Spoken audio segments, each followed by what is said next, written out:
Hola a todos, yo soy Manuel y les doy la bienvenida a la segunda parte de la historia de Ricardo Ortiz. Si están escuchando esta historia por primera vez, les recomendamos que escuchen la primera parte, porque puede que no entiendan lo que viene a continuación. Ya les contamos cómo Ricardo se vuelve el pionero tecnológico en Colombia, cómo funda Sigo y cuál fue la historia casi de película que vivió encontrando financiación para escalar la empresa. Siguiendo con la historia, Ricardo recibió el visto bueno para cerrar el trato. La historia es que Ricardo y Fernando, su escudero en toda esa aventura de Sigo, ya habían hecho la valoración correspondiente para saber cuánto valía la empresa. Pero la idea al principio era que el capital se iba a levantar con un inversionista local. Pero al enfrentarse con esta oportunidad internacional y con una empresa de ese tamaño, las reglas podían cambiar.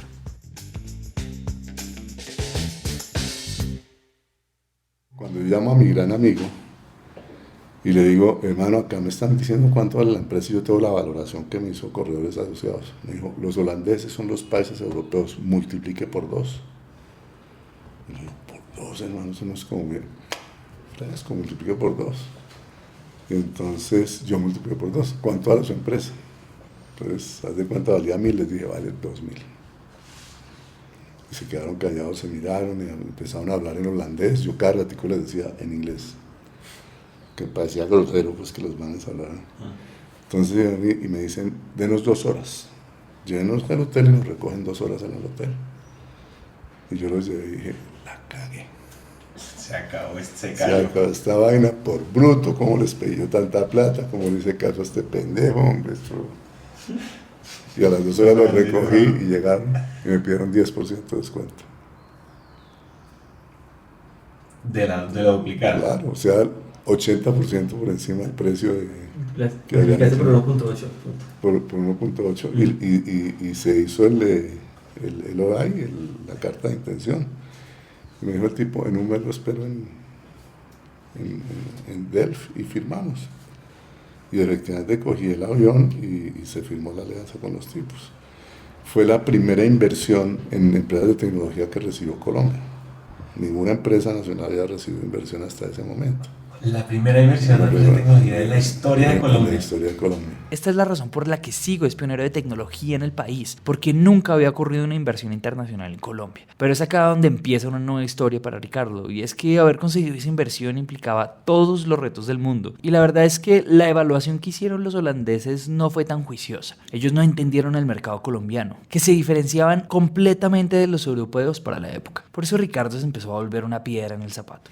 Y empezaron a odiarme, decían. Entonces la controversia llegó a un punto tan álgido que yo les dije, mire, si ustedes quieren destruir mi empresa, destruyanla, pero cómprenme la pedazo mío. Yo no tengo ningún problema, es más, si quieren les herencio la destrucción. Pero me compran mi pedazo, yo todavía tenía propiedad del 30% de la empresa en esa época. Entonces los tipos en un arranque esos de arrogancia dijeron, pues sí le compramos, le dije, listo. ¿Cuánto vale? Pues vengan y la valoran, que yo también tengo mi valoración aquí al lado. Y mandaron un ejército de gente, los holandeses acá, a valorar la empresa y a analizar la estrategia. Y la conclusión que sacaron era que definitivamente nosotros éramos agua y aceite, que eso no había forma. Y la conclusión a la que llegaron era que si ellos compraban, cometían un error, que sí se acababa la empresa. Entonces ellos me dijeron, mejor cómprenos usted a nosotros. El pedazo nuestro.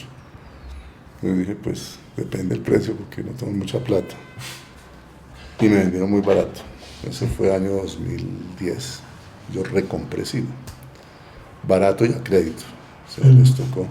Y la verdad a ellos no les importaba porque digamos que dentro de la corporación, una empresa que ya estaba en 300 millones de euros al año, decían, yo acá tenemos un problema. Sí, era deschicharronarse. Exactamente. Entonces para ellos vender barato sin generar pérdidas corporativas pues era un buen negocio para ellos. Entonces yo les recompré Sigo en el año 2010 y lo increíble es que Sigo venía en deterioro porque esa misma estrategia de ellos de llevarnos al mercado alto nos hizo a nosotros distraernos del foco de la compañía, que es otro de los grandes errores de todos los emprendedores, perder el foco. Uno tiene que saber en qué es campeón y no joder con otras vainas. Esta es una de las lecciones enormes que aprendió Ricardo y es uno de los consejos más repetidos. Foco, dedíquese a lo que usted es bueno y deje de estar intentando chapotear en otros charcos. El reto era ser el mejor en una sola cosa, por eso decidieron volver a las raíces y quedarse con uno de los 12 productos que ya habían construido. Pero claro, para volver a las raíces y que Sigo volviera como un único producto, pues los sacrificios no eran solo financieros, habían otras renuncias muy importantes que hacer. En esa época éramos 210 empleados. Y en un día sacamos a 42 personas. Y obviamente al reducir el portafolio de productos, pues ya había un poco de gente que... Y no eran malos, eran buenas personas. Pero dijimos, si esto empezamos a hacerlo graneado, la crisis va a ser inimaginable. Porque nuestra empresa, digamos que desde el punto de vista humano, siempre fue muy orientada a la gente. Cuando llegan los holandeses, que empiezan a controlar como locas, pero mira uno con cara de ratero hasta que no vemos lo contrario, ese ambiente y esa cultura empezó a destruirse. Cuando dijimos volver a las raíces, dijimos tenemos que recuperar la cultura nuestra. El ser humano está por encima de todas las cosas del mundo. Entonces dije, hombre, si nos ponemos a sacar gente graneada, no hagamos esta operación en un solo día. Y en un solo día sacamos las 42 personas. Uy, ¿cómo se siente una despedida? No, yo creo que nadie aprende a hacer una vaina de esas. Eso es lo peor. No saca tranquilo a alguien que no sirva. Que la embarró, que lo robó, eso es fácil, pero gente buena es muy difícil. Y al otro día contraté a 42, pero ya para el producto nuevo, en ventas, en servicios, y reunimos a toda la empresa. Dijimos, mire lo que pasó, esta es la estrategia, esto ya se acabó. Les prometemos que ya no van a haber más despidos, no va a pasar absolutamente nada más. Fue terrible, inclusive los que se fueron entendieron. Sí. Entendieron lo que había pasado.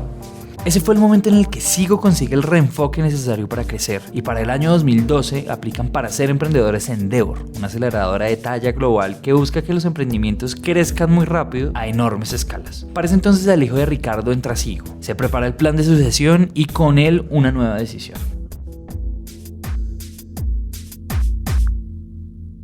Y se le mete sangre joven a la empresa, que eso también es bien importante.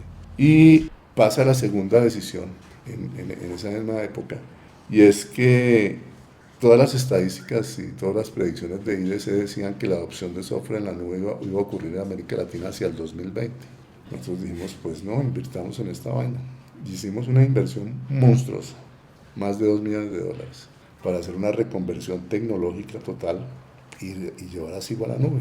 Y eso empieza a hacerse la inversión finales del 2012, 2013, muchos aprendizajes dentro de ese proceso, que fue una de las cosas que nos dio la puerta de entrada en Endeavor, entre otras, tener ya ese lineamiento estratégico para migrar no solo a la nube, sino a un modelo SaaS de suscripción, que hacía también una diferencia enorme.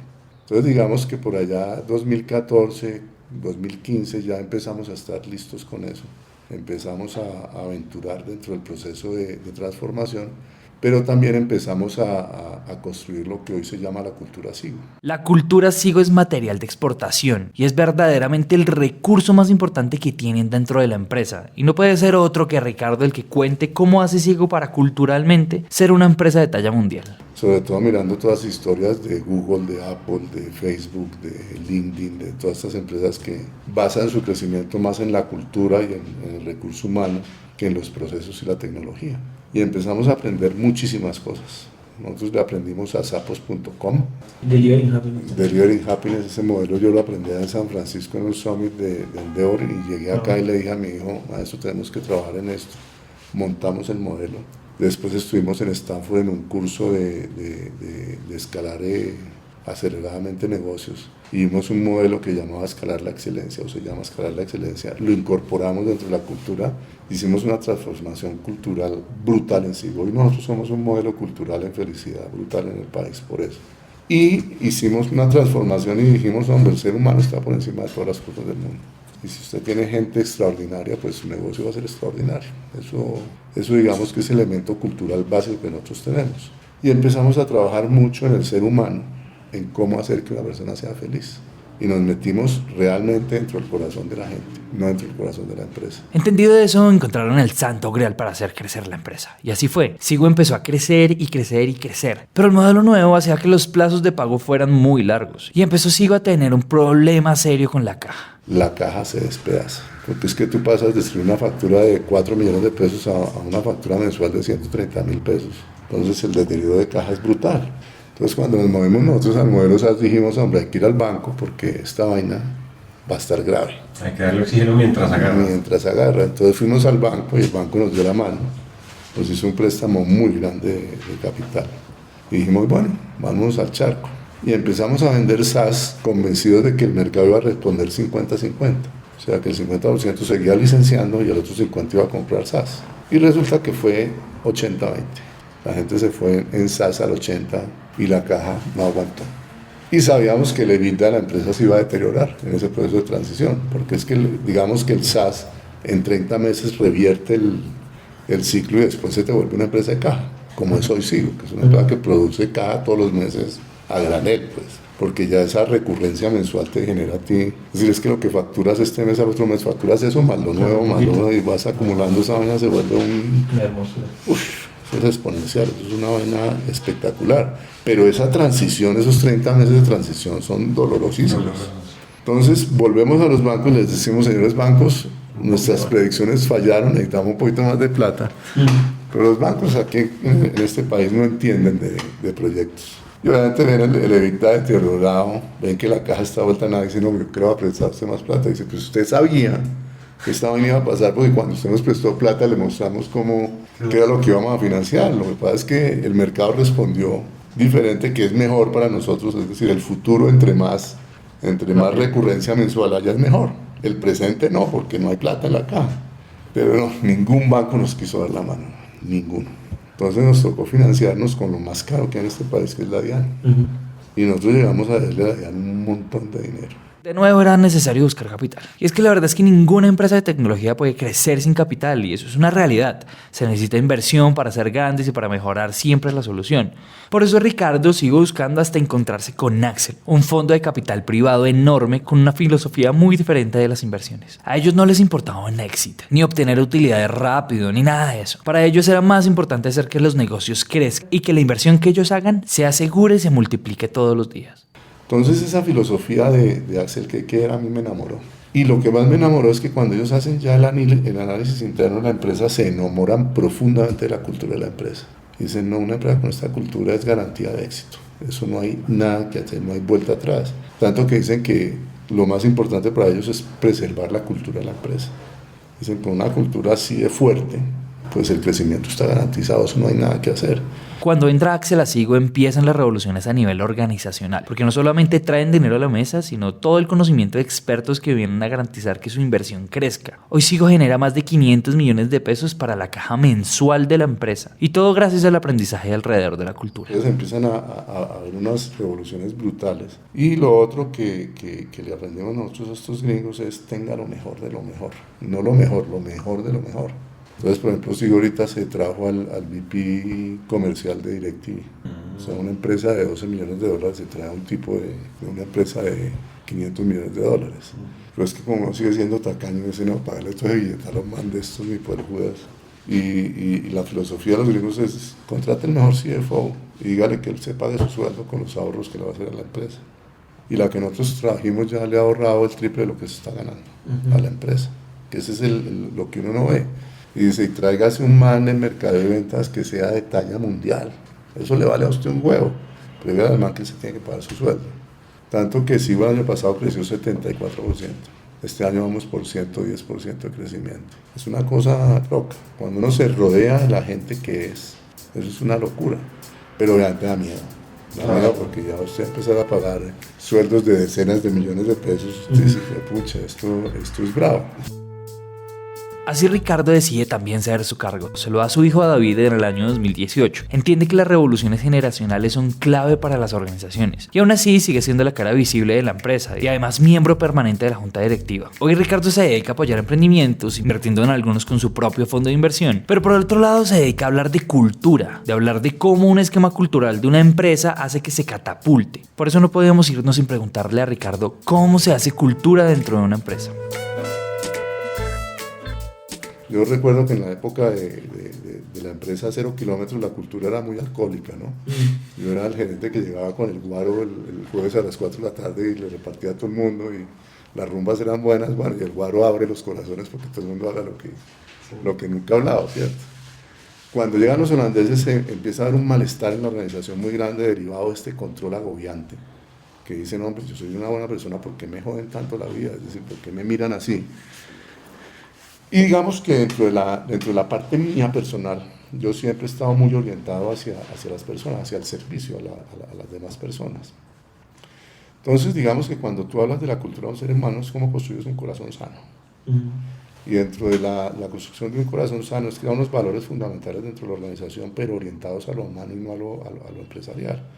Entonces, si yo te cuento cuáles son los 5 valores de SIGO, que la gente no los entiende, primero se llama pasión por el servicio. Eso esta vaina rara, ¿no? El segundo se llama nos ponemos la 10, que es la camiseta que va a sudar. El tercero se llama gozar y hacer reír. El cuarto se llama somos humildes y amorosos. Y el quinto, fomentamos y disfrutamos el cambio.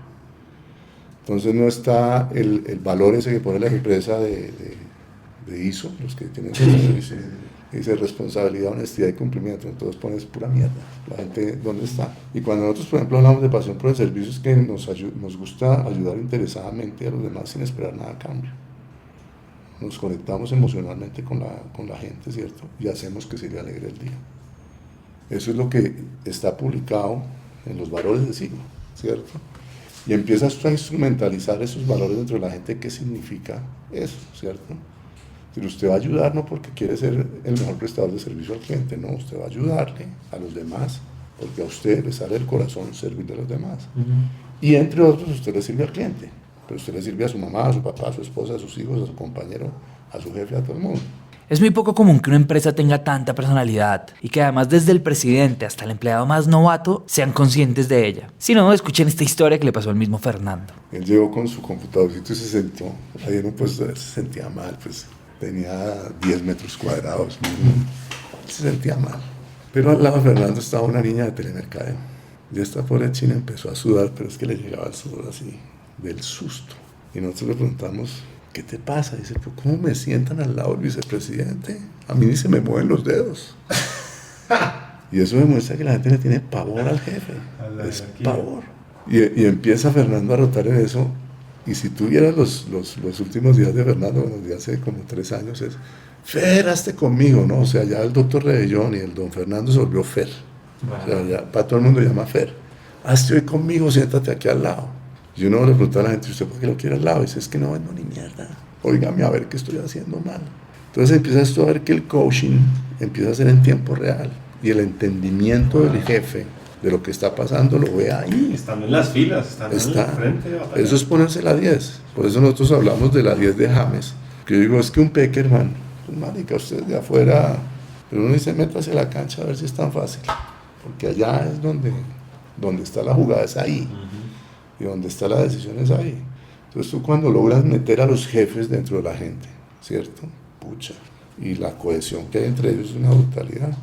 Y empieza uno a ser reconocido de una manera increíble, porque lo reconocen a uno por su capacidad y su experiencia, no por la... título.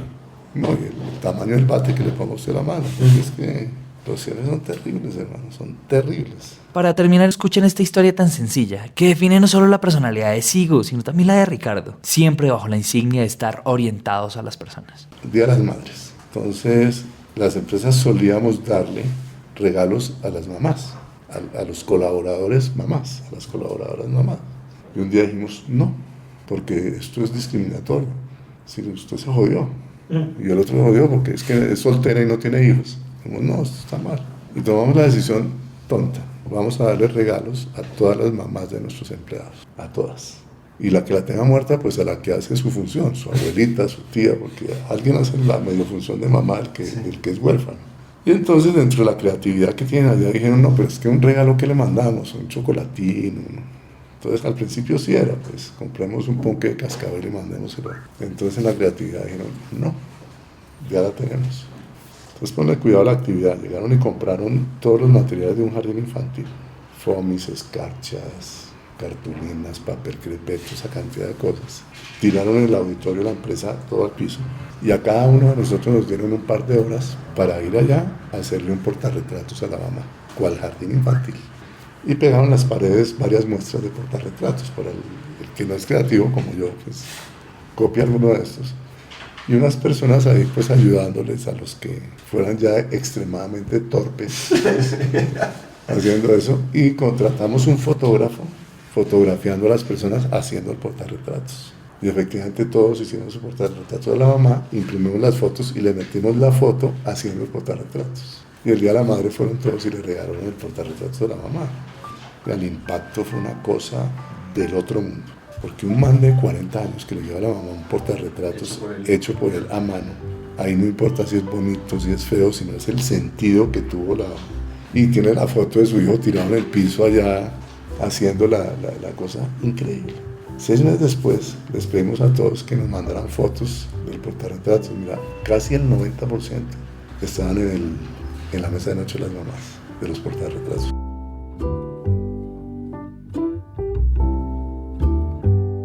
Para Ricardo, muchas gracias por su inmensa pasión y por las enseñanzas que nos deja con su historia. No cabe duda que como empresario y como pionero de la transformación digital y tecnológica del país, es un hombre de admirar, pero hay que quitársele el sombrero como persona y como ejemplo a seguir. Esperamos que este episodio les haya servido de algo. Si así fue, compartan nuestro contenido. Al final, nuestra misión es que más personas nos escuchen y que sean más personas las que encuentren inspiración útil. Recuerden que el canal más directo entre ustedes y nosotros es WhatsApp. Escríbanos y cuéntenos qué les gusta, qué les gustaría que hiciéramos y qué creen que podemos hacer mejor. El número es 317-316-9196. Repito, 317-316-9196. Esto es Emprendete. Muchas gracias por escuchar.